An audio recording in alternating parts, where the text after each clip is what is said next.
Ahora me gustaría hablarles de qué pasa con la malaria en el mundo y que evidentemente aquí ya no tenemos malaria, aquí solo vemos casos de malaria importada en los viajeros, en los cooperantes, que se la traen desde aquellos lugares del mundo a los que viajan.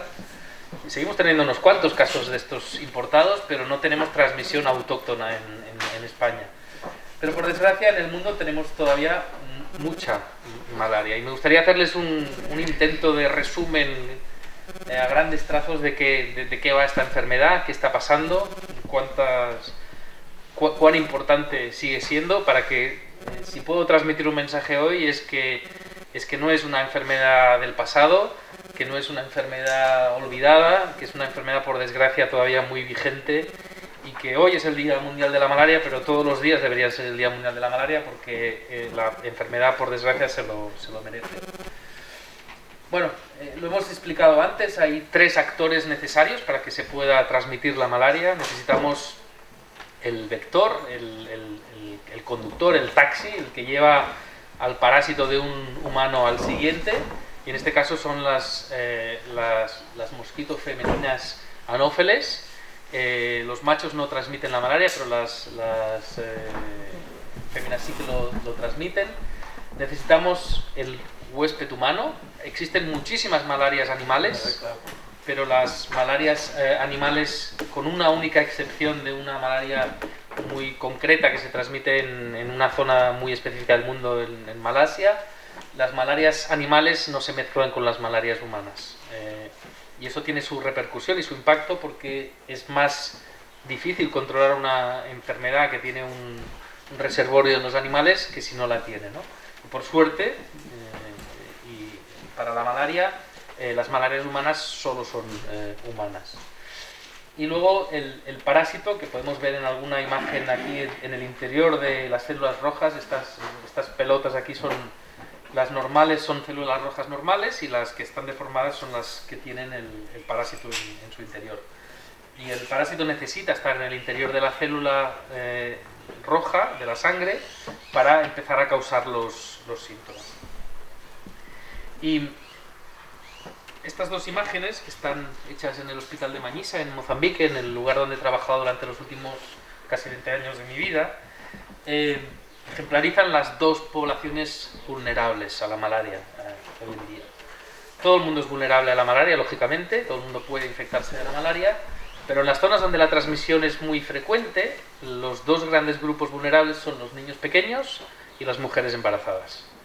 En las zonas donde se transmite mucho la malaria, si sobrevives a tus primeros años de vida, ya no te morirás de malaria. Vas desarrollando progresivamente una inmunidad hacia esta infección que te permite tolerar las infecciones futuras, ¿no? Y entonces un niño que va pasando episodios de malaria va construyendo esa inmunidad, y a los 5 o 6 años de vida ya no se morirá de malaria. Podrá tener muchos episodios más todavía, pero ya no serán episodios clínicamente graves. Y la única excepción a esta regla son las mujeres embarazadas, que vuelven a ser vulnerables durante sobre todo su primer embarazo, y luego un poquito menos durante los embarazos sucesivos. Y si se fijan en las 2 fotografías, los pacientes están recibiendo una transfusión sanguínea. ¿Y por qué pongo estas 2 fotografías? Pues porque la causa número 1 de muerte en el mundo por malaria es la anemia, es la necesidad, el parásito destruye las células de la sangre, te vuelves muy anémico, y si no te reponen esa sangre que vas perdiendo, pues te puedes morir. Y la gente suele pensar en la malaria como una enfermedad que causa síntomas neurológicos, que te pone... La malaria cerebral es como la versión más famosa de la malaria. Evidentemente es muy grave, pero no es la primera causa de muerte en el mundo por malaria. La primera causa de muerte en el mundo es la anemia. El ciclo de la malaria es complejísimo y no les cansaré o aburriré con la explicación, pero me gusta enseñar esta fotografía porque a veces nos dicen ¿por qué no tenemos a día de hoy una vacuna contra la malaria? ¿Por qué no es fácil desarrollar tratamientos contra la malaria? ¿Por qué no tenemos un mejor conocimiento de cómo controlar la malaria? Bueno, porque el parásito de la malaria va adquiriendo formas diferentes durante todo su ciclo vital, no solo en el interior del humano, sino también en el interior del mosquito. Y por lo tanto, la complejidad biológica del parásito es mucho más grande que la complejidad biológica de un virus o de una bacteria, ¿no? Mi mentor, que es el doctor Pedro Alonso, con quien me formé yo, siempre usaba el ejemplo de que si un virus es como una bicicleta, una bacteria es como un coche y el parásito de la malaria es como el transbordador espacial Challenger, ¿no? Y la complejidad es increíblemente mayor. Y por eso también es difícil hacer una vacuna que funcione para prevenir este tipo de parásitos. ¿Dónde tenemos un problema de malaria en el mundo? Pues para su sorpresa, me imagino, este es el mapa de los lugares donde se transmitía la malaria en el año 1900 en el mundo. Y con alguna pequeña excepción, que probablemente es más debido a la falta de datos que no a que realmente no se transmitiera, la malaria era una enfermedad global, se transmitía en todas partes del mundo, incluso en aquellos países más fríos, en todas partes. Y este es el mapa de la transmisión de la malaria a día de hoy. Y la gente suele hablar de la malaria como una enfermedad tropical. Y evidentemente es porque ahora esencialmente solo se transmite entre los trópicos. Pero la malaria no es una enfermedad tropical por sí misma, es una enfermedad que los humanos y su acción han conseguido reducir a que solo ocurra entre los trópicos. ¿Y por qué solo ocurre entre los trópicos? Pues porque las condiciones que hay ahora mismo en los trópicos son las ideales para que la malaria se transmita. Pero si retrocedemos unas décadas en el mapa que les enseñaba antes, incluso en condiciones que no eran idóneas, la malaria podía transmitirse.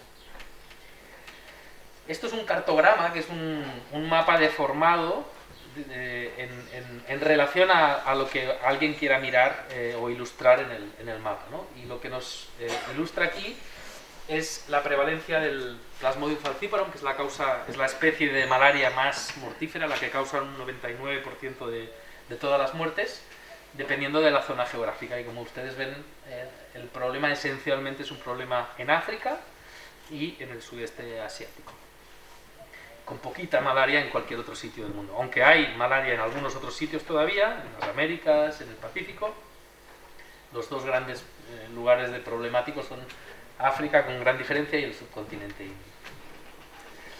Y esta es la distribución geográfica de las dos especies más importantes, Plasmodium falciparum en azul arriba y Plasmodium vivax en amarillo abajo. Y hay una única diferencia en estos dos mapas, que es África. Y si se fijan, Plasmodium vivax prácticamente no está en África, está solo en una parte de África, en el cuerno de África, en Somalia, Djibouti, Etiopía, Eritrea, pero no está en el resto de África. Y eso es porque Plasmodium vivax, que es el que causa aquella malaria recurrente, aquella que te infectas una vez pero puedes seguir teniendo episodios clínicos meses y meses después, y Plasmodium falciparum no hace esto. Plasmodium vivax, para infectar a la célula sanguínea, necesita un receptor que las poblaciones africanas originales no tienen. Y entonces las poblaciones africanas originales son de alguna manera resistentes a esta infección.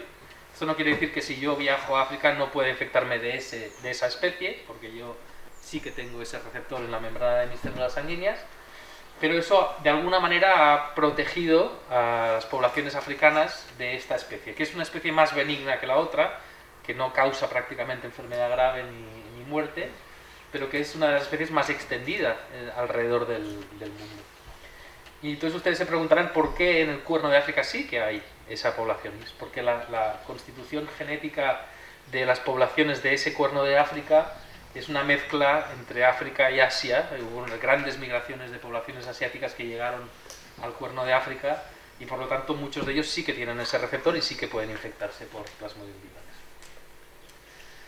Bueno, ¿de cuánto estamos hablando? ¿Cuál es la magnitud del problema de la malaria? Ustedes han oído antes entre los ponentes que sí que hay muchos casos de malaria todavía en el mundo, pero realmente, ¿cuál es el problema? Pues bueno, si nos fijamos en las cifras que se publican cada año, que la Organización Mundial de la Salud publica cada año, sabemos que hay 229 millones de casos al año, al menos el año 2019 fueron el número de casos notificados, en 87 países del mundo donde todavía la malaria se transmite.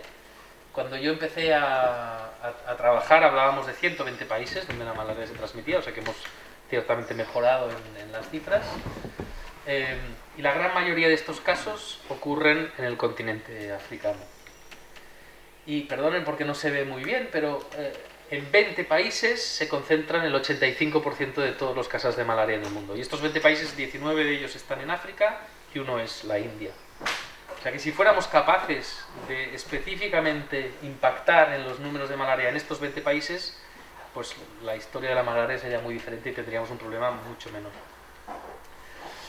Y bueno, ¿y cuántas muertes causa la malaria? Es evidente que no es fácil estimar la causa de muerte, y más en las zonas rurales de los países africanos, pero se calcula que alrededor de 409.000 personas murieron en el año 2019 por la malaria. Esto más o menos sale a un muerto por minuto, un muerto cada 80 segundos, pero no hay muchas enfermedades en el mundo que causen 229 millones de episodios clínicos y casi medio millón de muertes al año. Con lo cual, si les ha de quedar algún mensaje de lo que me gustaría transmitirles hoy, no es una enfermedad menor, es una enfermedad mayor. Y a ver si adivinan cuánto tiempo dedicaron durante mis 6 años de medicina, más 4 años de especialidad en pediatría, a hablarme de la malaria, que es una enfermedad esencialmente pediátrica. 30 minutos. 30 minutos fue todo lo que me enseñaron de malaria durante mi formación, y fue el profesor Corachán, que es uno de los popes de la medicina tropical en nuestro país. Fue una clase de 1 hora, que 30 minutos fue malaria y 30 minutos fue todo lo demás tropical. O sea que un área absolutamente olvidada en los currículums de medicina. Ahora está empezando a cambiar la situación. Nosotros en la Universidad de Barcelona hemos introducido una asignatura optativa que tiene mucho éxito, que todos los años está llena, que es una introducción a la salud global, en la que hablamos con un poquito más de calma y de tiempo sobre la malaria y otras enfermedades de la pobreza.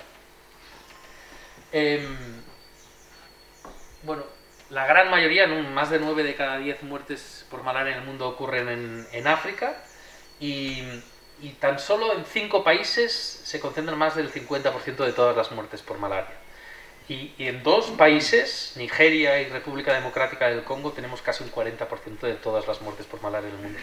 O sea que imagínense el impacto que podríamos tener si controlásemos la malaria en Nigeria y en República Democrática del Congo, evidentemente 2 países muy complejos y muy grandes y muy difíciles de trabajar, pero si consiguiéramos rebajar los números en estos países, pues podríamos avanzar.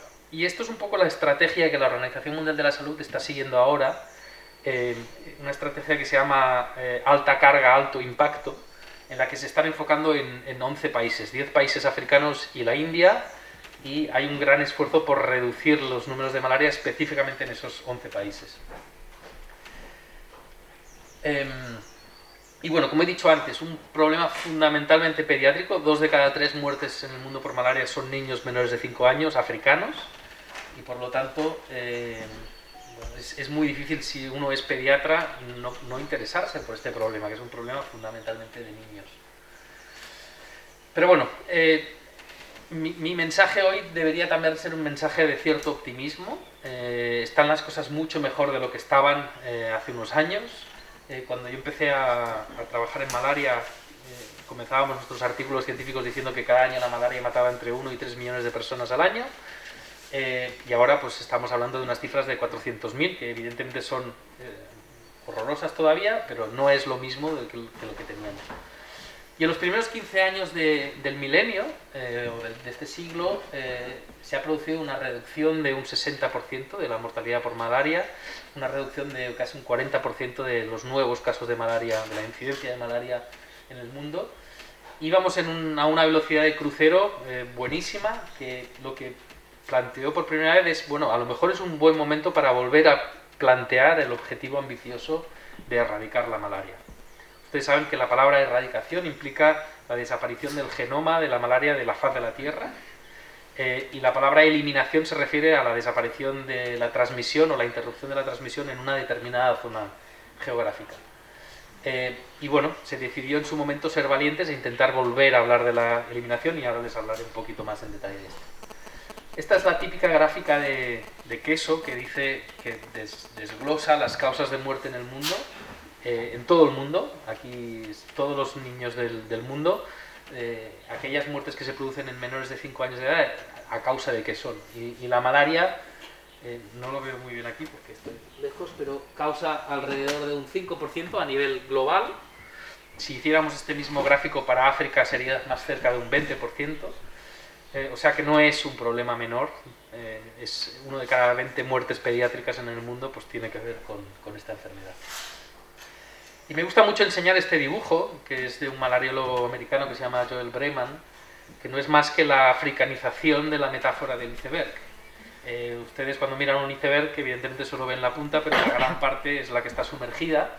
Pues en África miramos a hipopótamos y solo vemos las orejitas del hipopótamo, pero la gran masa del animal está debajo del agua. Pues esto es lo mismo que pasa con la malaria. La malaria es una enfermedad de la cual solo somos capaces de detectar las orejitas o la parte superior de la cabeza, porque al sistema de salud llegan muy pocos casos de los que realmente están ocurriendo. Y todavía hay muchísimos casos de malaria que nunca son diagnosticados, que nunca son tratados y que en muchos casos, por desgracia, fallecen en la comunidad, en las zonas más rurales, sin poder acceder al sistema de salud. Y yo lo describo también un poco como las capas de la cebolla, ¿no? Y en las capas de la cebolla tenemos que la capa interior son las muertes por malaria en el mundo, la siguiente capa son los casos de malaria grave en el mundo, de 2 a 4 millones, la siguiente capa son casos de malaria no grave, no complicada, los 229 millones de episodios que les hablaba, y luego hay una capa desconocida, que no sabemos cuál es realmente su dimensión, que son las infecciones por malaria. Ustedes saben que con el COVID uno puede estar infectado y ser portador del virus, sin que el virus cause síntomas, esas famosas infecciones asintomáticas. Con la malaria tenemos exactamente el mismo problema, sobre todo en aquellas personas que ya han desarrollado una cierta inmunidad. Uno puede tener parásitos de la malaria en sangre sin que esos parásitos causen ninguna sintomatología. Entonces, sabemos que si ahora cogiéramos a 100 niños en cualquier zona rural africana y les hiciéramos la prueba de la malaria, muchos darían positivo a pesar de estar absolutamente sanos. Y si no actuamos también en estos portadores asintomáticos, evidentemente no podremos interrumpir la transmisión, con lo cual es una población desconocida, pero que tendremos que gestionar también cuando intentemos eliminar esta enfermedad. Bueno, ¿y cómo podemos controlar la malaria? Pues primero hay diferentes estrategias, pero primero evidentemente reduciendo el contacto entre los humanos y los vectores. Esto los viajeros lo sabemos, podemos ponernos el repelente, por ejemplo, y no nos picarán los mosquitos si usamos el repelente adecuado, pero esto no es una estrategia sostenible en una persona que vive en una zona endémica, porque no vas a poder ir todo el día poniéndote un repelente, que además es un producto que no es particularmente agradable de llevar o de ponerte, ¿no? Y ahí vienen las redes mosquiteras. Las redes mosquiteras son una estrategia muy interesante. Son una barrera física, los mosquitos no pasan por los agujeritos de la red porque son agujeros muy pequeños, pero sobre todo son una barrera química, porque están rociadas, impregnadas de insecticida de larga duración, que dura durante hasta 5 años, y por lo tanto cuando el mosquito se acerca a la red, no es que no vaya a atravesarla, sino que se va a morir por entrar en contacto con el insecticida, ¿no? Pues esta idea tan sencilla, además tiene una utilidad importante, porque las redes, los mosquitos que causan la malaria, que transmiten la malaria, el parásito de la malaria, son mosquitos que predominantemente pican en el interior de las casas, más que en el exterior, y por las noches más que durante el día. Sobre todo desde el anochecer hasta el amanecer. Con lo cual, si uno se protege en su momento más vulnerable, que es mientras está durmiendo, pues es muy probable que no le llegue a picar nunca el mosquito que le puede transmitir la infección. Les parecerá una perogrullada, pero gracias a las redes mosquiteras porque es la gran razón por la cual se ha producido esta caída del 60% de mortalidad de malaria en el mundo en los últimos años.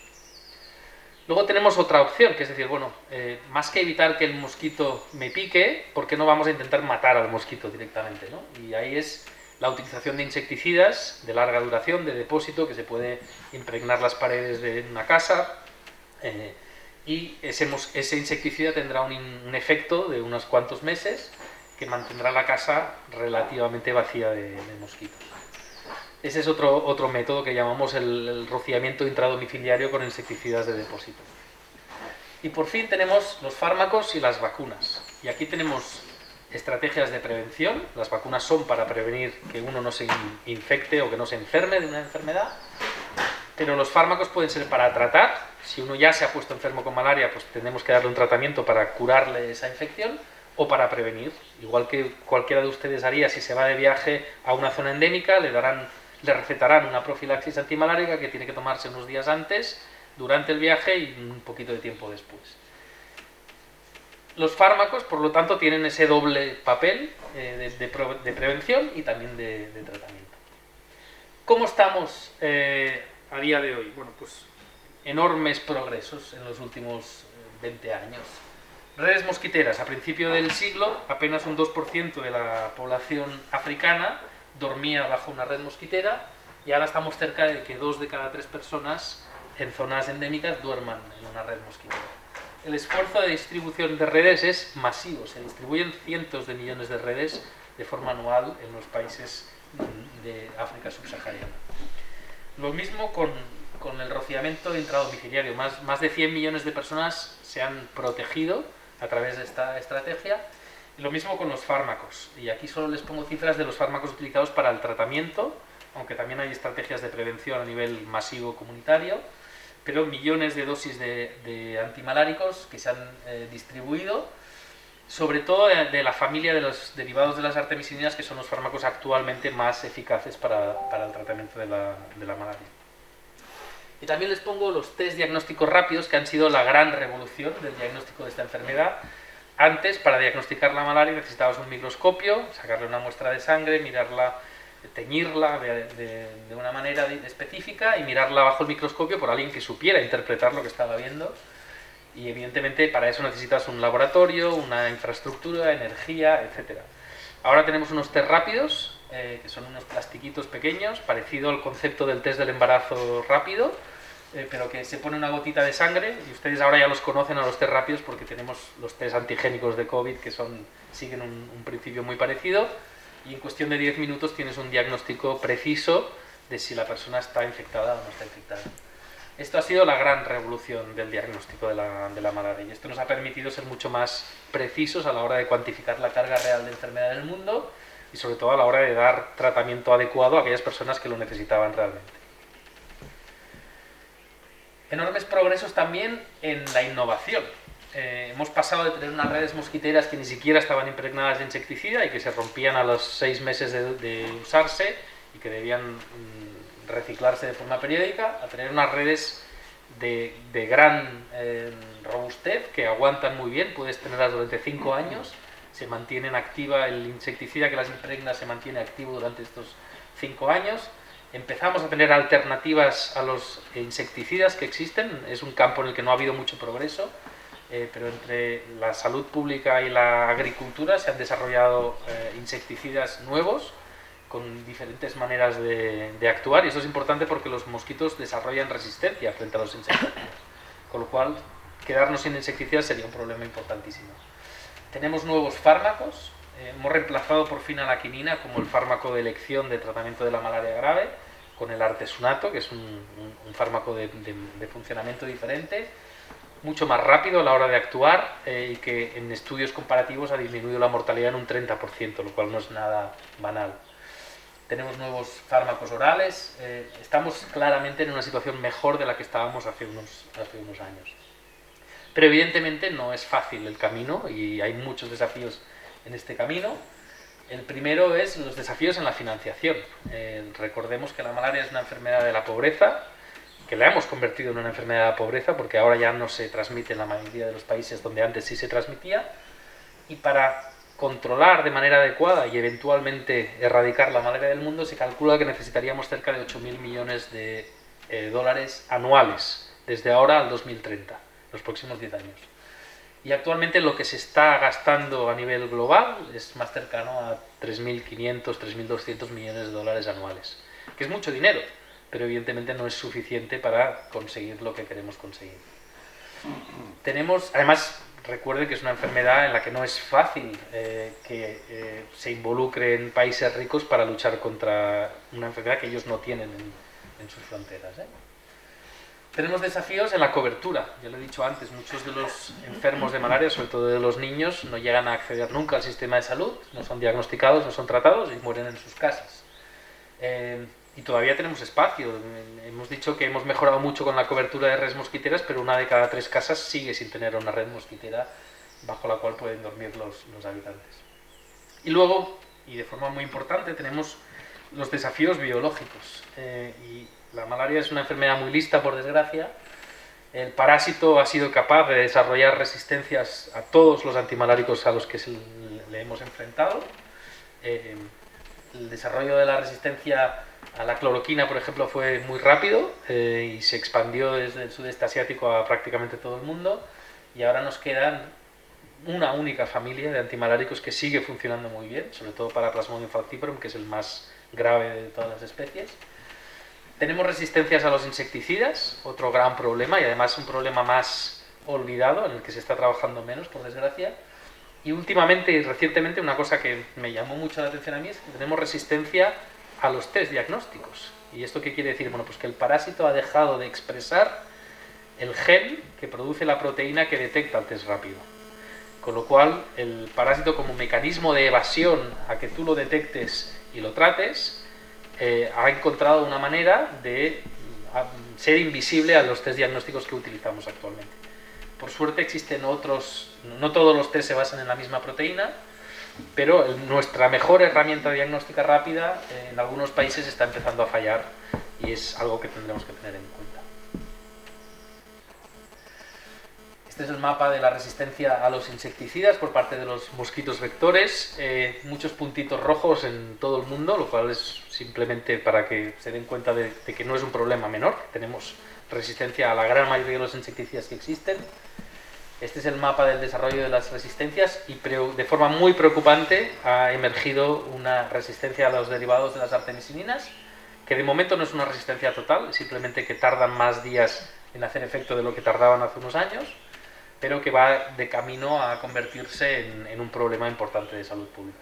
Por suerte, los números de la malaria en esta zona del mundo han disminuido en un 99%, con lo cual, si conseguimos contener la transmisión de la malaria en esta zona y que no se expanda a otras partes, esos parásitos que son más tolerantes al tratamiento, pues de momento mantenemos esos parásitos solo en esa zona y no es un problema. Pero la pregunta no es si llegará a África estos parásitos resistentes, sino cuándo pasará esto.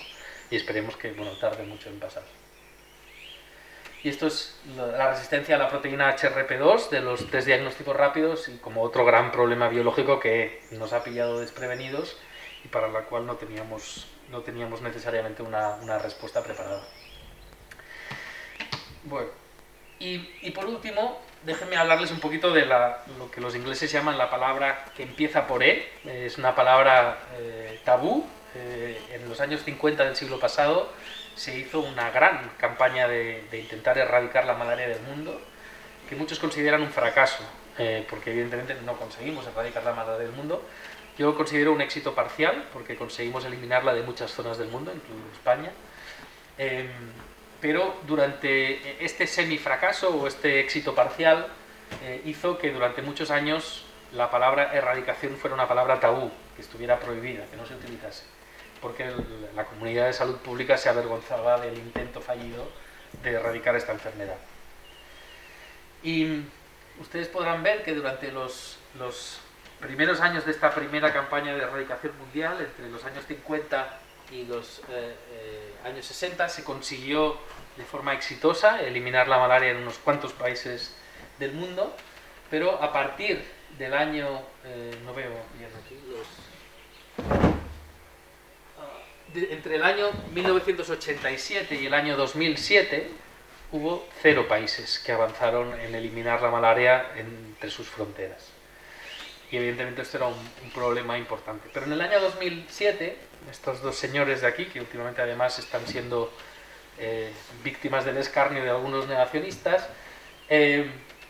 desafiaron a la comunidad científica mundial y les dijeron, con las herramientas que tenemos actualmente, con el progreso que hemos visto en los últimos 15 años, pero esto era el año 2007, perdonen, no tenemos ningún argumento que nos impida volver a pensar en la posible o eventual erradicación de la malaria en el mundo. De hecho, tenemos una obligación moral de hacerlo, porque si no lo hacemos ahora con las herramientas que tenemos y con la situación que tenemos, no lo haremos nunca.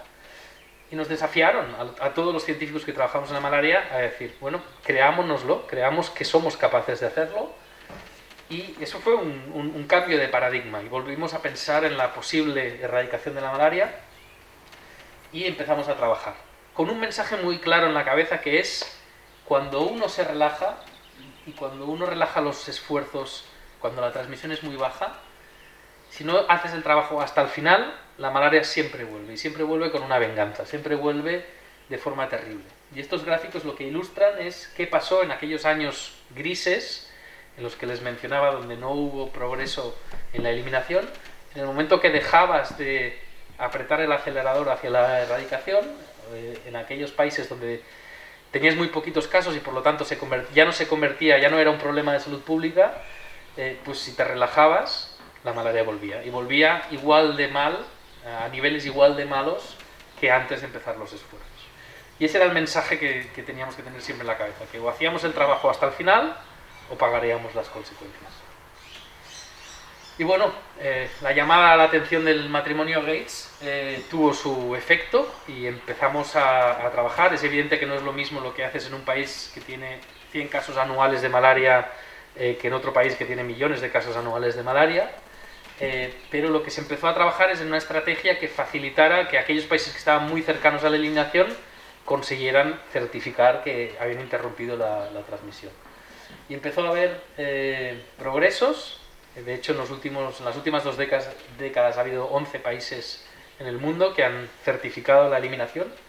Para certificar la eliminación se requieren 3 años consecutivos sin ningún caso autóctono, y hay una comisión de la Organización Mundial de la Salud que viaja al país, verifica todos los datos de los últimos años y son los que dan el sello de garantía de el país ha hecho los deberes y se ha interrumpido la transmisión.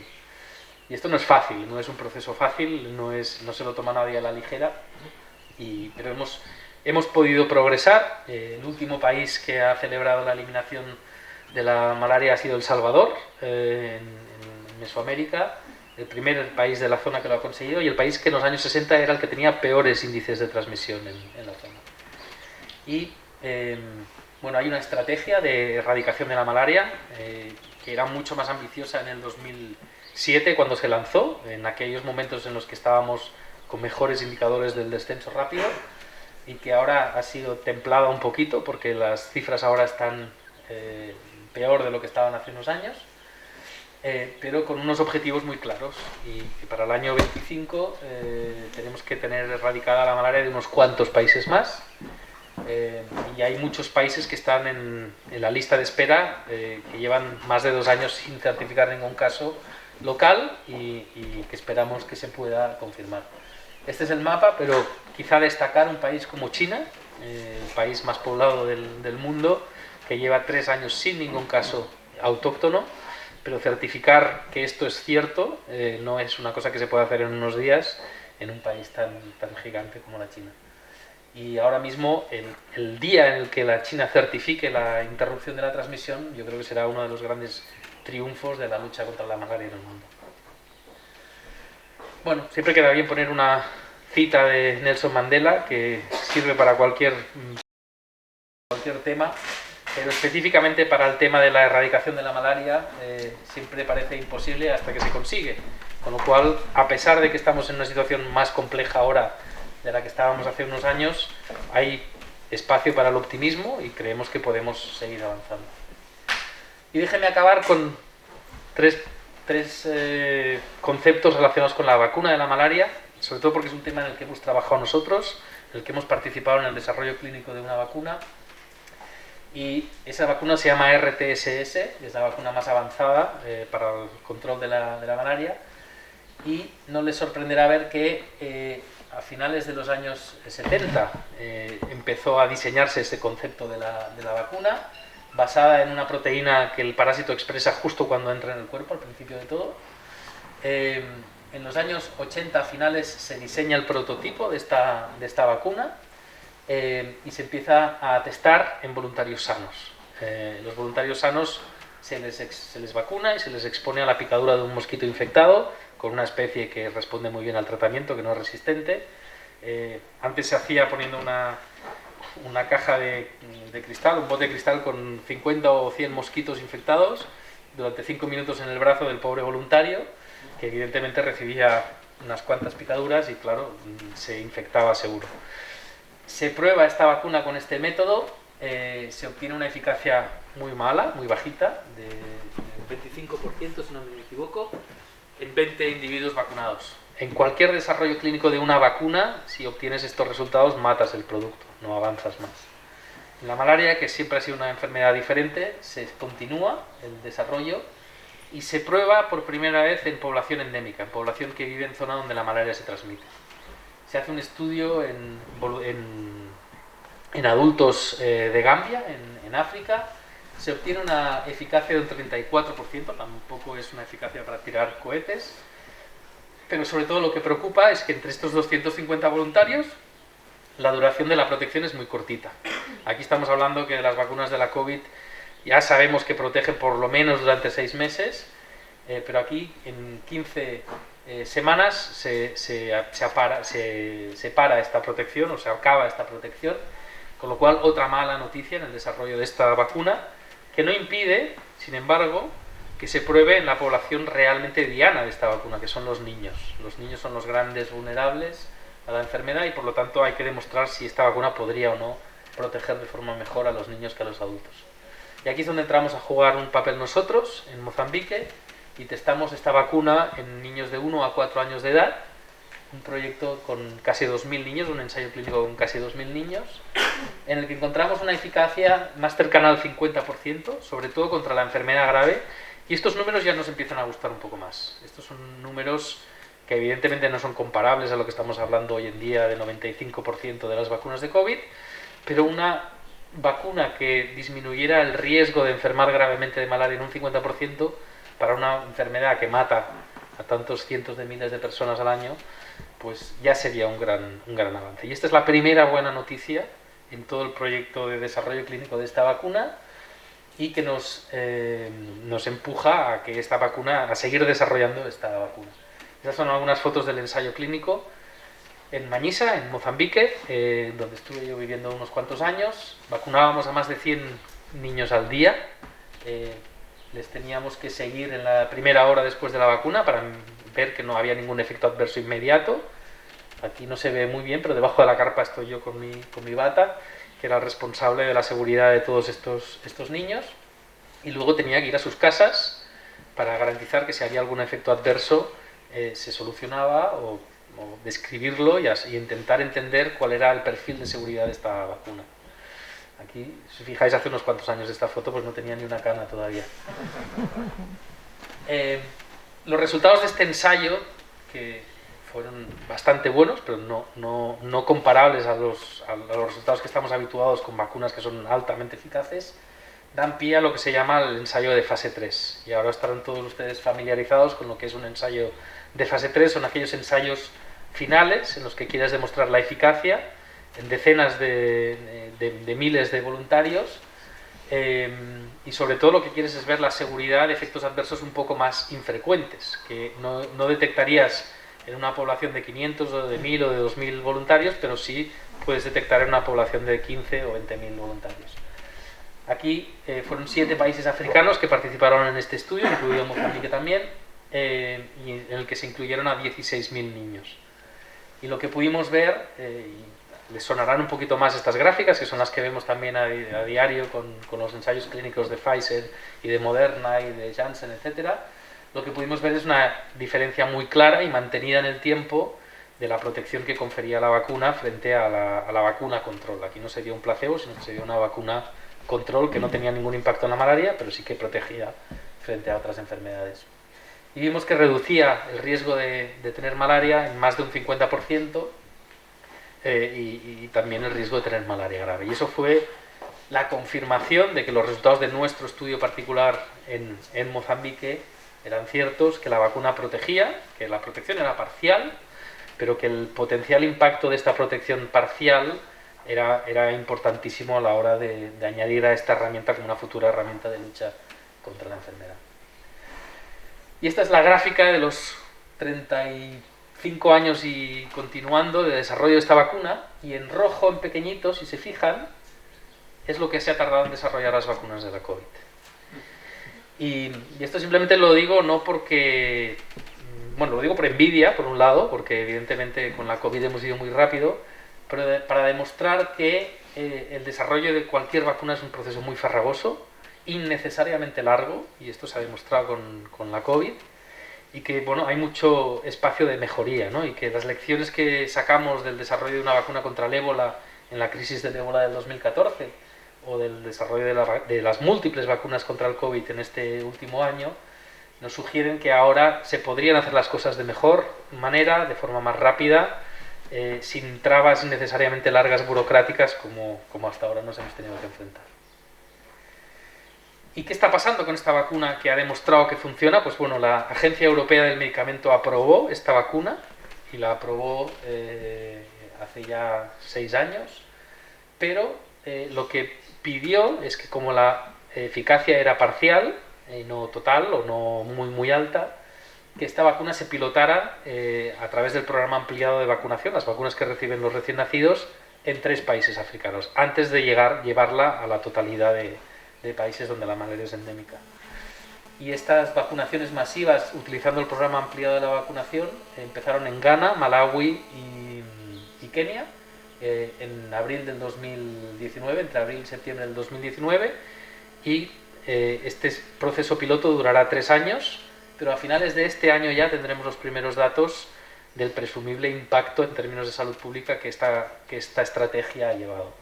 Los modelos matemáticos indican que incluso con esta eficacia tan regulina seremos capaces de disminuir el número de muertes y el número de episodios graves y clínicos de una manera sustancial. Y esto lo podremos saber ya a finales de este año. Y esto es el paso final necesario antes de que podamos administrar de forma regular a todo niño africano que nace en una zona donde se transmite la enfermedad una vacuna que le puede salvar la vida. Esta es la nota de prensa o el tuit que se hizo el primer día que se administró la primera vacuna oficial de malaria en el mundo, de forma oficial. Y déjenme acabar con este maravilloso eslogan que utilizo siempre y que les copio a mis colegas de Médicos Sin Fronteras, porque en estos tiempos tan turbulentos en los que se está poniendo en duda la utilidad de la mejor herramienta de salud pública que ha existido nunca, que son las vacunas, pues solo hay una cosa que da más miedo que las vacunas, que es no tenerlas. Y muchas gracias.